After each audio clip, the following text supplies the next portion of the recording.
What's up, guys? These are my predictions for UFC 216. This card actually looks pretty good. Some really good fights on the card, some exciting fights. I will start with Lando versus Bobby Green. Now, this should be one of the best fights on the whole card, one of the most exciting fights on the card. Both of them are strikers. Lando being a little bit more unorthodox, using his speed advantage, his footwork, his movement. He has some deceptive power as well. He's really good with his kicks, and he fights with his hands down, though. In the Tony Ferguson fight and also the David Tamer fight, that got him in trouble a couple times when he got in close or when his opponent got in close on him and he couldn't exit properly and he would get stung with many shots. But he's really good with slipping punches, and in that first round, he is a nightmare to deal with. He throws a lot of good side kicks to the leg. He's really good with in and out movement and being very unpredictable, especially with timing. It's really hard to time him when he's coming in and out. His ground game is not too known yet. We've seen a little bit in the Tony Ferguson fight, but then again, he was up against a guy like Tony Ferguson. So in the fight with Bobby Green, I don't see it going to the ground, but I could see Lando actually taking Bobby Green down. Or at least attempting it when Bobby Green is looking to land some big shot on him. But Bobby Green seems to be the more well-rounded fighter. I don't think he has the technical approach that Lando does, or the precision that does, but he is the much more experienced fighter. He's been in there with some great fighters. He's pretty good with his boxing, and his wrestling is pretty good too. He's good with slams as well. Very powerful, very strong lightweight. Although sometimes he leaves himself defenseless. And what I mean by that is sometimes he'll put his hands up, but he'll only see like one shot coming at a time, and he'll get caught from continuous punches. It could help him against Lando who likes to land one or two shots and then exit. But if you're able to set things up on Bobby Green and throw combinations, especially in his last fight, you were able to see him get caught by Dustin Poirier. And does switch a lot, so that could cause Bobby Green a lot of problems too. So in this fight, I'm going to go with Lando I'm actually going to go by a second round TKO. I do see Bobby Green giving him some kind of trouble in the beginning, but I do see Lando figuring him out as the fight goes on. And I do see him TKOing him from the feet and then finish it with ground and pound. Due to finding an opening on the feet as Bobby Green is trying to block his shots, I do see him getting right inside the guard. Then we go to the feature fight on FX, Dokuma versus Cody Stamann. This should be a very interesting fight against two newcomers pretty much. They both only had one fight in the UFC. Both are pretty young and they both have the same amount of fights, but they both fight very differently. Dokuma is more of a striker. He's a bit dynamic on the feet. Sometimes he risks it a little bit too much trying to go for the finish, and you saw him get caught in his last fight. Sometimes he leaves himself open, but he's a very dangerous opponent. On the ground, it seems like he's pretty good too at scrambling and getting off the ground, which he's going to need in this fight against Cody, who is more of a grinder and he's a bit more well-rounded, it seems. He's very athletic himself and he's very explosive and he seems pretty strong. He has really good wrestling. I believe he trains at Darren Cruikshank, so he's used to seeing that dynamic striking that Dokuma is going to bring in there. So in this fight, I'm going to go with Cody Stamann, and I'm going to go by a decision or a very late TKO. I see him taking Dokuma down pretty early in the fight, and I see him grinding it out. I do see Dokuma getting tired as he keeps trying to explode out of positions and trying to land that big shot over and over again. I could see Dokuma stunning Cody one or two times during the whole fight, but I do see him getting controlled by the wrestling of Cody, potentially TKO due to ground and pound later in the fight. Then we go to the main card, Fabricio Werdum versus Derrick Lewis. This should be an interesting fight because Derrick Lewis just lost to Mark Hunt, right? And now he's getting a higher ranked opponent who beat Mark Hunt. And I heard Werdum took this fight because no one else wanted to fight him. So he just took Derrick Lewis because Derrick Lewis is down to fight anybody, right? We got Fabricio Werdum, who has pretty good Muay Thai, very powerful kicks, volume boxing, but he's really good with his jab and his straight right hand. He's not the power puncher than, let's say, some other heavyweights are, like a Derrick Lewis, like a JDS, like a Stipe Miocic, but he can really wear you out with his boxing.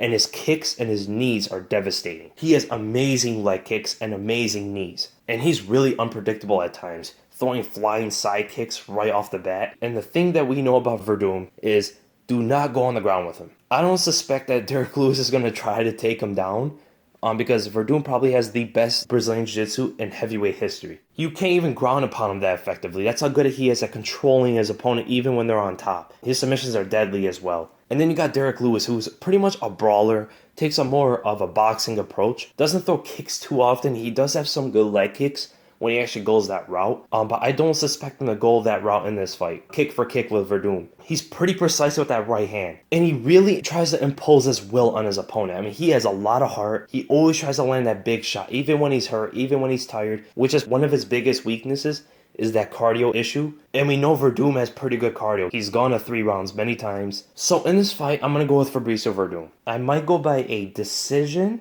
or an early submission. The reason why I say that is because if Werdum decides to wrestle in this fight, take Lewis down, enter with shots with his boxing and waiting for the big right hand of Lewis and then changing levels and try to take him down, then I do see the fight potentially ending pretty early. But if he goes out there and tries to strike, which he's been doing a lot lately, he hasn't been going the wrestling route when he can, I could see it going to a decision. I see his biggest weapon probably being that right leg kick, because Lewis is not the best at checking kicks, and we've seen in the past that he takes some big damage on that leg, and Werdum has very long legs and very powerful leg kicks. And then we go to the co-main event. Demetrious Johnson versus Ray Borg. Again, we're going to go through this. To be honest, I do have Ray Borg having a bigger chance than most people give him. I do think he's pretty fast on his feet and he's pretty unpredictable and he's a risk taker, which is dangerous for anybody to fight. But he's a young guy, he's not too experienced, and if Johnson does what he usually does, takes that methodical approach and breaks Borg down in there, and adapts, I don't see Borg giving him much problems. On the ground, Borg has his biggest chance because he's more of a submission guy, really unpredictable on the ground, very slippery, very quick, and he's amazing in scrambles. So that's where the danger zone really is for Johnson. But I do see Johnson putting on pretty much a clinic on the feet and getting in the clinch and landing big knees and elbows because Johnson is probably the most well-rounded fighter in the UFC, probably ever. He's good everywhere. Everything you could think of, he's good at it. Boxing, Muay Thai,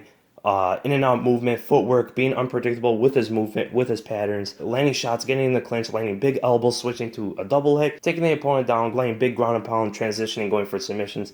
He's good at it all. So in this fight, I'm going to go with Demetrious Johnson, and I'm actually going to go by a second or third round TKO. Due to laying big shots on the feet and the cumulative damage is going to add up, and I do see him laying big shots in the clinch and finishing with ground and pound. Now we go to the main event and the fight that everybody's looking forward to. Tony Ferguson versus Kevin Lee. This has potential to be an exciting fight. Probably the fight of the night. You got Tony Ferguson, who's very well-rounded, and he's probably the most unpredictable guy in the UFC. Really good striking, very long reach, amazing jab, amazing straight right hand, and lead uppercut. Those are pretty much his main weapons in the boxing exchanges, and he's really good with mixing up those punches and getting angles on his opponent from long ranges. His head movement is very awkward, a little bit different than Dominic Cruz's, but he likes to dip really low sometimes and ankle pick his opponent or come up with the uppercut. I mean, he does a lot of weird things, but very effective things. He does crazy things like Imanari rolls out of nowhere. His ankle pick is one of the best because of how long he is in proportion to his height. He likes to go to the body a lot with kicks, but sometimes he leaves himself exposed when he does it because he telegraphs it. And his ground game is so dangerous, off his back or even on top. Lately, we haven't really seen him go for takedowns, although he has a wrestling pedigree. And we've seen it in the past. But lately, he doesn't go for it. He only goes for submissions when his opponent goes for takedowns. And his submissions are deadly. He's really good with transitions, really good at using his flexibility on his back. Goes for mission control many times, goes for omoplatas. And he's really good at snapping his opponents down from the clinch. And he's really good with transitioning guillotines or headlocks into Darce chokes. It's almost instant. And that's where that arm length gets in because he could just maneuver his arms so quickly and get the space quickly too because of how long his arms are. And we've seen it in the Lando fight or even in the Edson Barboza fight. If your head gets close to him and under his armpit or at that level, he will snatch up that Darce choke so quickly. And Tony Ferguson's cardio is insane. I mean, he fought RDA in Mexico City and did not even get tired in the whole fight and went 5 rounds. And it was a fast-paced fight too. And his fight with Edson Barboza, just a complete war. Kept coming forward, taking big shots, especially to the body. And we're talking about Barboza hitting him to the body.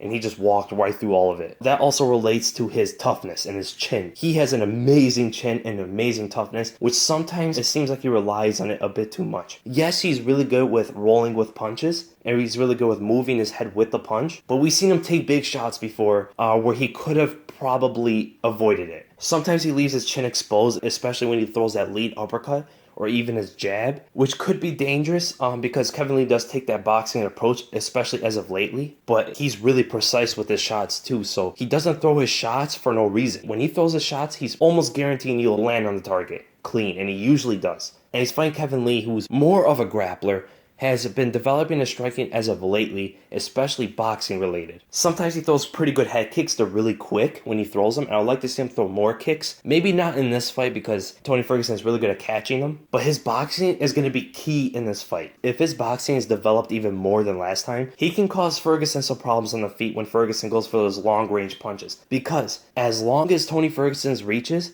Kevin Lee's is even longer. Get that. Kevin Lee's reach is even longer than Ferguson's. And he's 2 inches shorter. So this is going to be the first time that Ferguson is going to fight a guy with this length. And it could cause him some problems, especially the fundamental boxing. Throwing that left hook, entering with jabs, stepping first before you throw the punches, and measuring that distance of Ferguson as well. All these basic things are going to be a world of a difference for Kevin Lee. Kevin Lee also has really, really slick submissions. He's really good with getting to the back, controlling the back, and also getting that rear naked choke, which is pretty much his go-to submission. He is more of a power wrestler, pressure-heavy wrestler, and Ferguson really deals with these people with throwing out a lot of awkward movements, funk wrestling as they call it, flipping and squirming on the ground, which can give a lot of grapplers problems, but top-heavy wrestlers and wrestlers who don't panic can control Ferguson on the ground. But my pick for this fight, I'm ultimately going to go with Tony Ferguson. And I'm going to go by a second or third round TKO or submission. And I don't think it's going to be too close of a fight, to be honest. One thing about Kevin Lee is he's not the best when he's getting pressured,